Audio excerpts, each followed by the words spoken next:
following the news and just being aware of current events. Yes.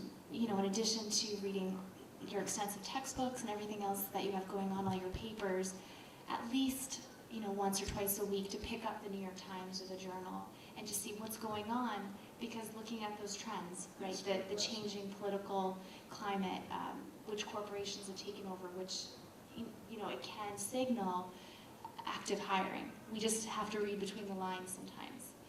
And often if you're able to kind of jump on that, you know, before they make the massive announcement of, oh, we're hiring before everyone rushes in, to kind of think about, well, who do I know at that organization that I can connect with?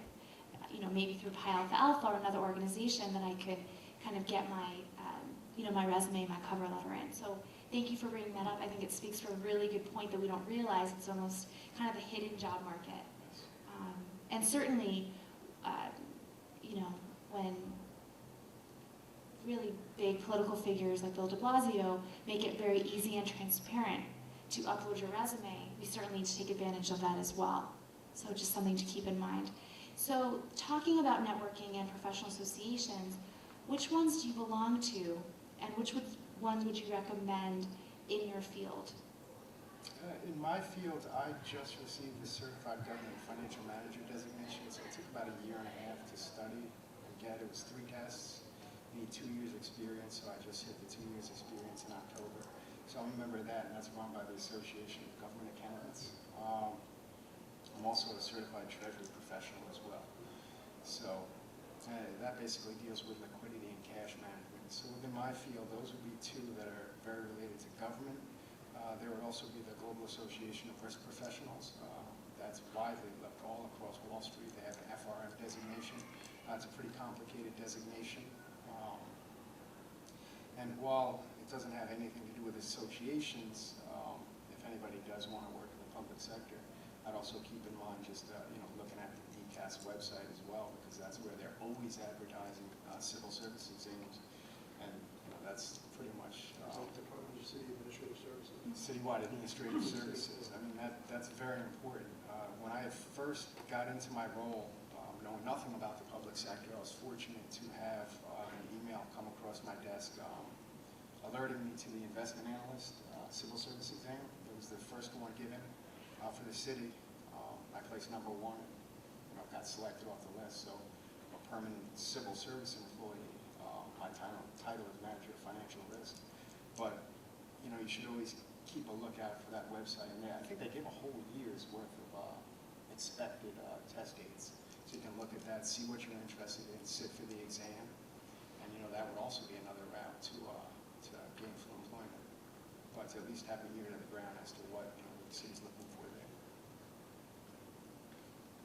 I'm a member of the Association of Inspectors General. I'm also became member of the Correctional Association of New York and the American Correctional Association. As I came on to the job at the Board of Corrections, I wanted to get as much background information as I could on minimum standards for conditions of confinement. I wanted to get additional background information on emerging trends in corrections, and I found both organizations very helpful in ascertaining that information. Also, both associations also provide opportunities for training, both in classroom setting and also online setting. There's also the National Institute of Correction, and NICIC.gov, I believe it is. They also provide online trainings as well, so I also participate in those professional development. I guess any association that you can make, that you can be a part of, that will help you develop personally is key. And currently those are the current associations, professional associations that I have. Thank you. They're truly excellent networking, you know, organizations, learning organizations, and you know, not to say you have to belong to a ton, because there usually is a fee associated.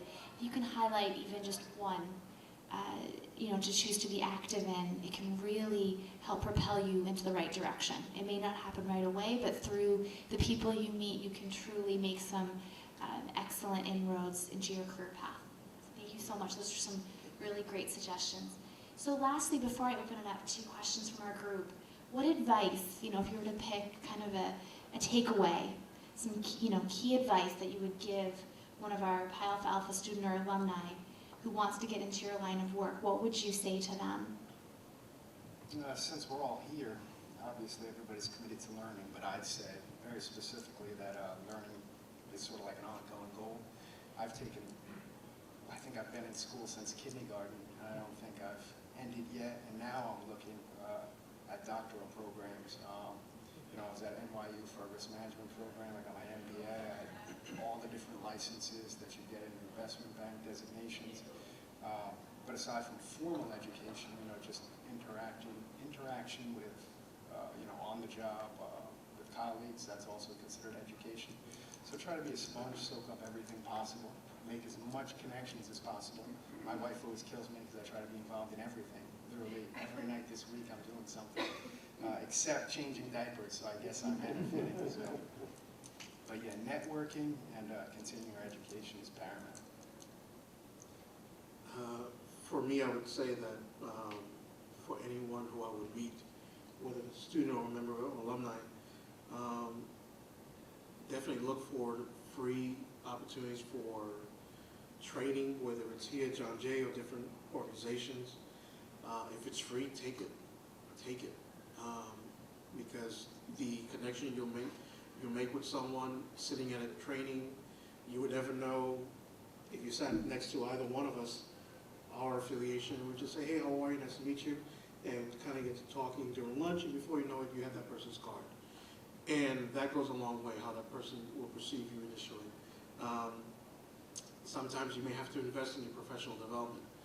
I have to say that throughout the time that in my career, I've had to invest in my personal development. I've gone to Savannah, Georgia, to participate in their National Youth at Risk Conference while at the DA's office. I've had to go down to DC at Georgetown to participate in their juvenile justice programming, in their capstone program. It wasn't as cheap and as affordable, but nonetheless, it was pretty much, it gave me the foundation to think about capstone, having to do the capstone here at John Jay. So it gave me that kind of foresight and foundation in terms of what I need to do to prepare for it. So sometimes you may have to invest in it. And what better way to invest in yourself and your future and really invest in some training, whether it's a training on interview and interrogation, something that we were discussing about earlier, in terms of how for a student someone who's making that transition from the student and then trying to enter the field as an investigator, how do you get those skills? As an investigator, if you don't already have those skills in terms of how to do a proper investigation, how to do a proper plan for your investigation, how do you interview a witness, how do you interview someone who may be a possible perpetrator in an investigation? These are things that you will only learn, unfortunately, it's done while you already have a job, because you're learning on the job. But if you have that ability to learn prior to getting hired, where you have that background, sometimes you may have to make a kind of investment.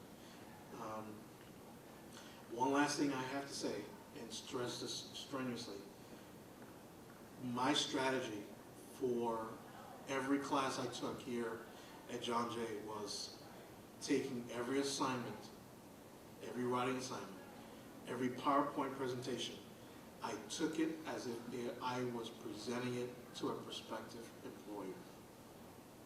It made me be razor sharp focused in terms of what I needed to do and to not waver. And when I submitted something to a prospective employer as a writing sample, I was comfortable with the content the grammar, the punctuation, and I didn't have to worry about why I did not get called for an interview. And I say this from personal experience, having to do recruiting for the Board of Correction, and how sometimes someone who was a fellow student, and when they submitted a writing sample, it just wasn't tight enough.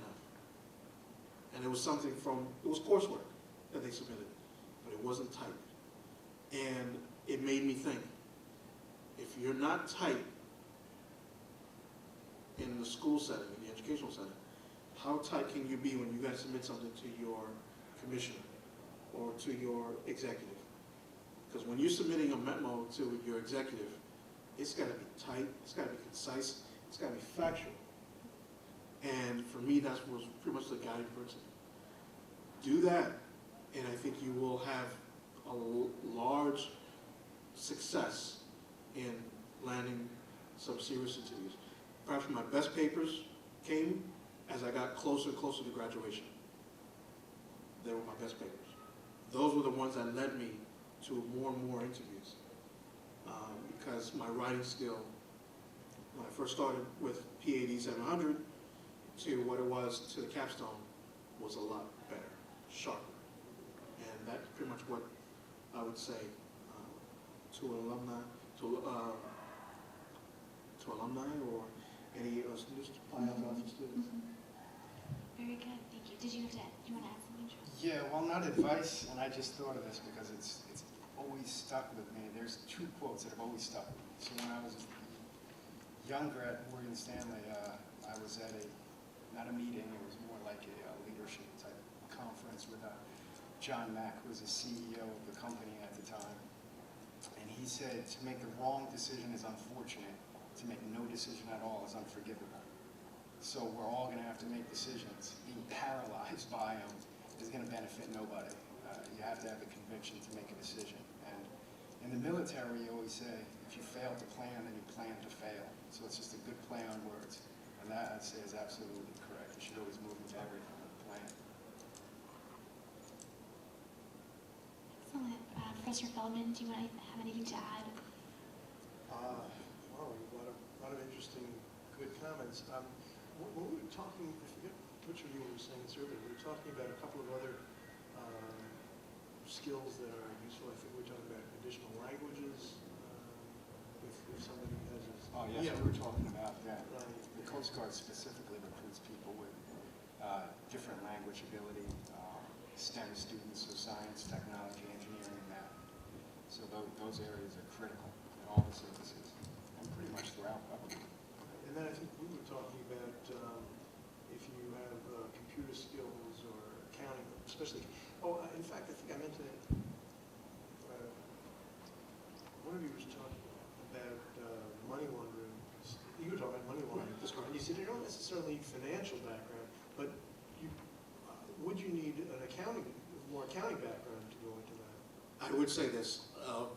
As I was looking at postings, because I have several friends of mine who are trying to enter the field, who are actively looking for employment, some of the financial firms or some of the financial institutions were looking at individuals who either had an accounting background or had a criminal justice background to be able to do some of the groundwork in terms of how to do an investigation, how to follow up. Because the way in which it was reading, they had different metric systems and different computer database systems. So definitely having knowledge of Excel, access, and different computer-based systems to be able to do those kind of searches, to be able to look, but also to be able to do how do you conduct an investigation? What is the plan? How do you set up the suspicious activity reports? Those are the things that are critical, and sometimes those are, I was even looking online, some of the trainings that were available on how do you become and learn a lot more about the anti-money laundering laws, how do you learn more about the Bank Secrecy Act, along those lines. These are things that, as a student or anyone who's looking for employment opportunities, is really to look at, okay, what kind of skills can I learn now as I get into this field of regulation and oversight, inspection. how do I earn money to do those other things? All right, so I guess we move to the point at which, Yeah, so I was thinking, I think we're a small enough group that we could all introduce ourselves, our names, maybe when we graduated, if we have, and in terms of what you're thinking of the next step or what you're currently working on, something along those lines, or a hobby or activity. Anything you'd really like, but just so we can all get to know another. Sure, you can say that. Up to you. Either way. Hi, my name's Nelson. I don't know the name. Hi, my name's Nelson. I'm a, I'm sorry. My name's Nelson Quinones. I just completed the MPA program at West Point last week, so I'm all done. Congratulations. Thank you. I'm a retired New York City police sergeant, so I do face constraints with the 212, New York State Law 212 and the pension system. So basically I went back to school to sort of reinvent myself, as they say.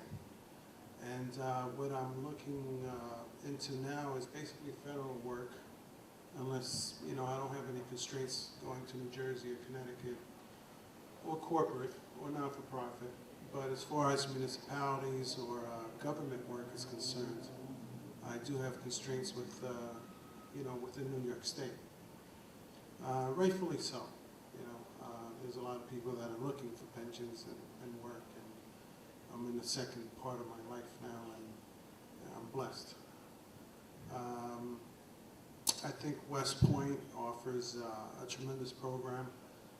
The dynamics there are amazing. The group of individuals who attend there all come from professional backgrounds, and they all add a certain skill set to the classrooms. And I think it's a wonderful program, and we're lucky to have it there.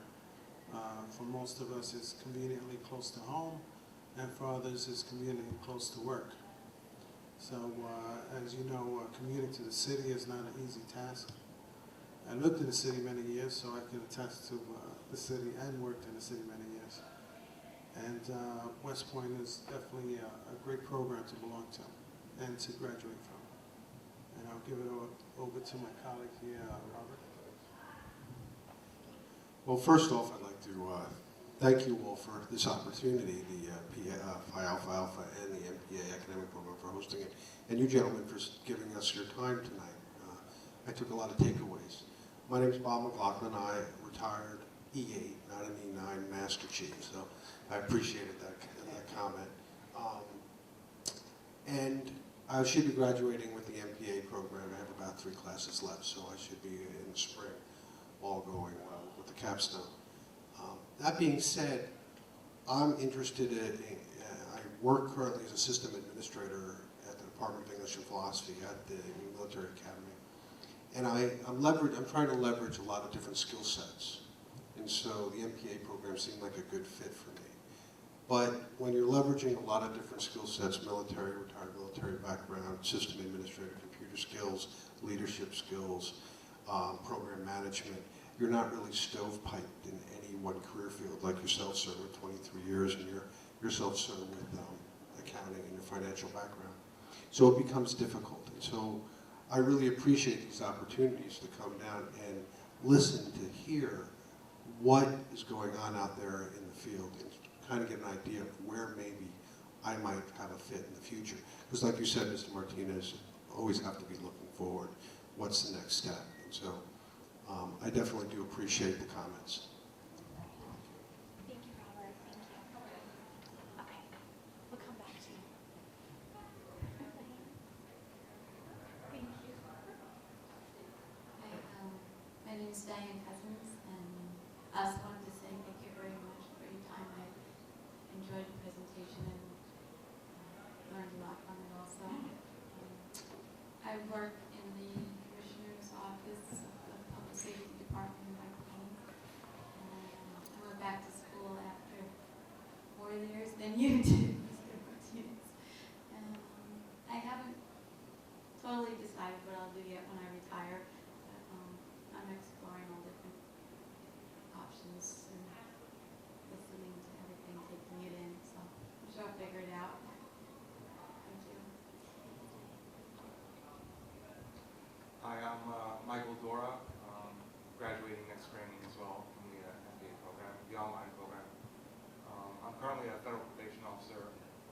went into the MPA, the IG field, the program, because I'm trying to move into that area, you know, the inspection, the oversight, and so forth. And one question I actually had for both of you gentlemen was, I know that you spent a lot of years at one place and then made a transition. How hard was it to do so, you know, how, in finding a job and then actually making that transition once you did find a job?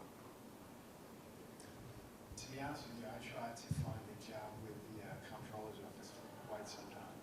I had recognized after probably about 8 or 9 years that I had enough of Wall Street. 16-hour days is sort of a pain.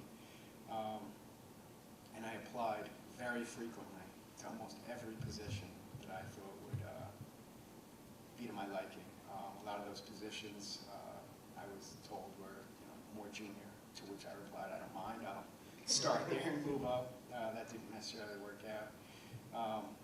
But eventually I got in, like I stated previously, I interviewed with public finance and they had noticed my background.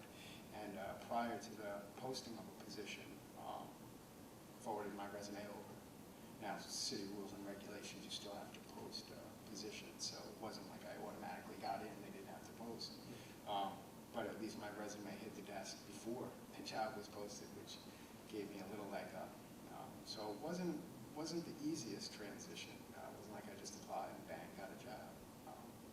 But I just stuck with it. Now I'm quite happy. It's a great position. We literally have access to every investment manager you could possibly think of, because with $142 billion, I mean, we're number 5 in the country, and we're a municipal pension. That includes state pensions, so our municipal pension is bigger than a lot of state pensions are. Actually, most state pensions. Let's see. Similar to Charles, I think I've applied to every city agency, not-for-profit organization,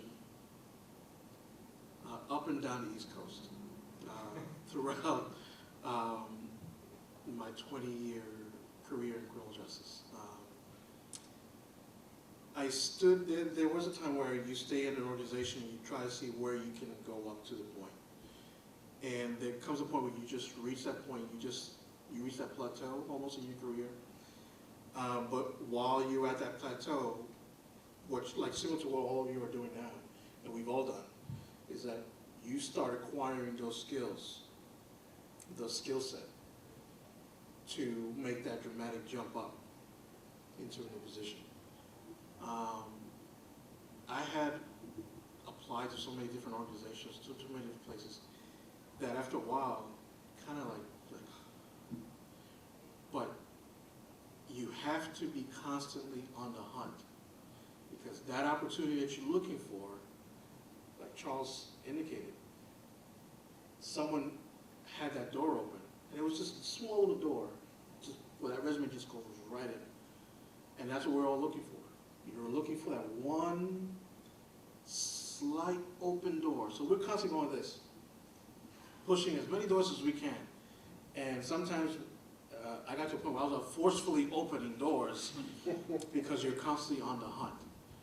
And because you want to be able to use the skills that you've developed over the years and bring them into the new skill set. And it was difficult for me at first because of the comfort zone. Your comfort, being in the prosecutor's office, I had a degree of control in terms of how I want things done. I could call up and say, anybody, anyone, I need this, I need that, I need this, I need that. Here to try and go into as a board, to the Board of Correction, as a Director of Field Operations, I'm that person. So now I have to try and network and build a relationship with people who I don't have a relationship with at all, who I've never had that kind of level of communication, at the commissioner level, deputy commissioner level, chief of staff level, and be able to build those relationships, build those bridges. So when I said earlier about professionalism and diplomacy, there are times where the DA's office, I could just tell my boss, honestly, no, I don't, and give him an honest opinion, because he knew that I could give him that, versus now going in with new bosses and going in with before new people and building those bridges, kind of learn how to bite the tongue a little bit, listen, observe, and then build from there. So it was a little bit of a culture shock in terms of the change and the transition. Thank you.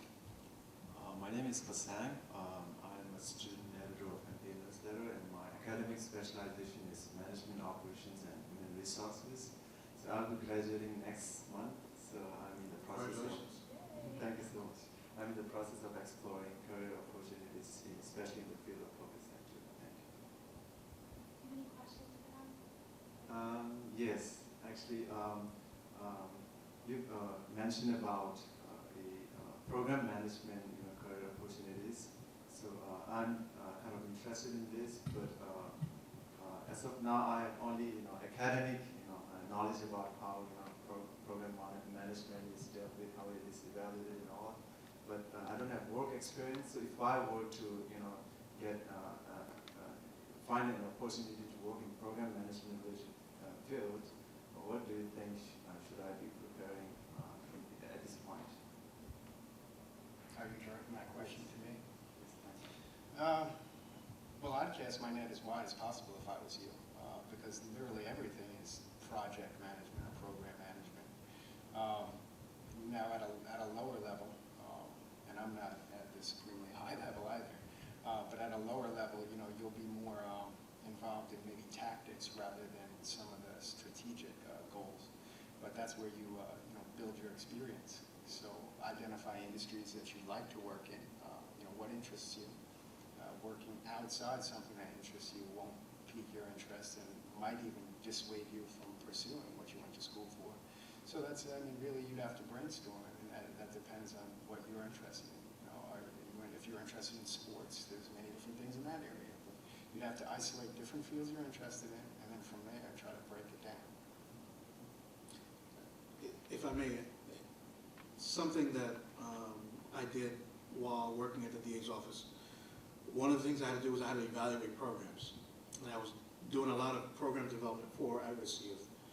And I got to a point where after evaluating and having developed a program myself and having to evaluate programs, I got to a point where you develop your own skill set, where if someone was to sit before me and tell me, well, I have a program at this school and I have a program and I'm doing this, X, Y, and Z, I could literally tell at that particular point whether or not they have a program or they really don't have a program. And I've actually done the process of doing analysis on programs as to how they work, kind of re-engineering. So there's certain skill sets that you develop, and when in terms of program management, program analysis, really see how program really works, the breakdown of it, and having that kind of experience. Sometimes, as Charles stated, think about areas of which that are of interest to you. Because if it is of interest to you, you will not be bored. You will always find it interesting, no matter what it is, because it's something that you want to do. It's in a field of interest for you. If it's not interested, you won't last it too long. You'll be discouraged. I'm Tanya Lazarus, and I'm a student here pursuing my second bachelor's in political science. I have a first bachelor's in finance, and I've applied to the MPA program. I wanted to do the administration, but then I'm kind of changing my mind to the inspector IG track. Which one you think for me is the best route to go? Just because I would really like if there was something in public policy. Which one do you think is more geared towards policy, tied into public policy? To be quite honest with you, I think you can go in any direction. Literally everything in government is regulated by policy. You have, so a new comptroller will be coming in. Whatever direction he wants to head in is ultimately his policy. So everything is going to be governed by policy. I wouldn't necessarily say that you'd have to follow the Inspector General track. I chose that track because, the specific subset or area that I work in deals with, fiscal or, monetary policy. So, you'd have to really decide which area of policy you're interested in, and then focus your studies on that.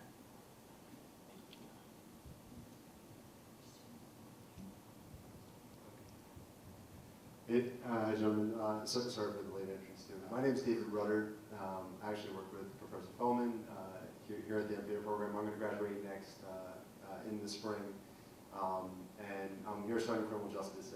I used to work for the federal government on trade policy, on economics, but it's not what my passion was, and I decided to come to the best institution for criminal justice. So that's my story, and I hope to work in corrections. So, Mr. Martinez, I was very excited to hear a little bit what you had to say. But just to address a question to both of you gentlemen, and maybe Professor Feldman too.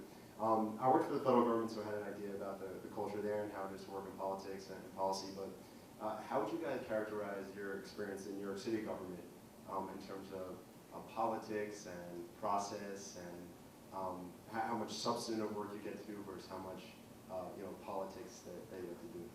If that's an appropriate question. Well, I'll start any answer as I should have in the very beginning. That anything I say is my own view and doesn't represent the view of the Coast Guard nor the Comptroller's office. That being said, there's a good mix of both. You weren't here earlier, but I stated that a lot of our investment decisions are governed by law. A lot of them are also governed by policy. We have a huge, what we call WIMBY initiative. So women, minority investments, I mean, we're heavily invested in that. That's a policy decision. We've made investments in rebuilding infrastructure related to Hurricane Sandy or Storm Sandy. That's also a policy decision. So there's, I'd say, a very good mix, maybe 40% policy, 60% actual carrying out the work. And now with the transition, there's a lot of, and again I'll caveat this by saying I haven't gone through a transition, but what I hear is that anytime new people come in, they always believe that the people out there before were doing everything completely wrong. So then they'll restart everything and go off in their own direction, and that'll happen every cycle. So everybody's going to put their own fingerprint, so to speak, on their administration and their work. So I'm expecting that. But change is good. Well, I can say that in terms of policy, politics, our role is governed by the minimum standards, which are codified laws. And there are policies that have been developed as a result of litigation.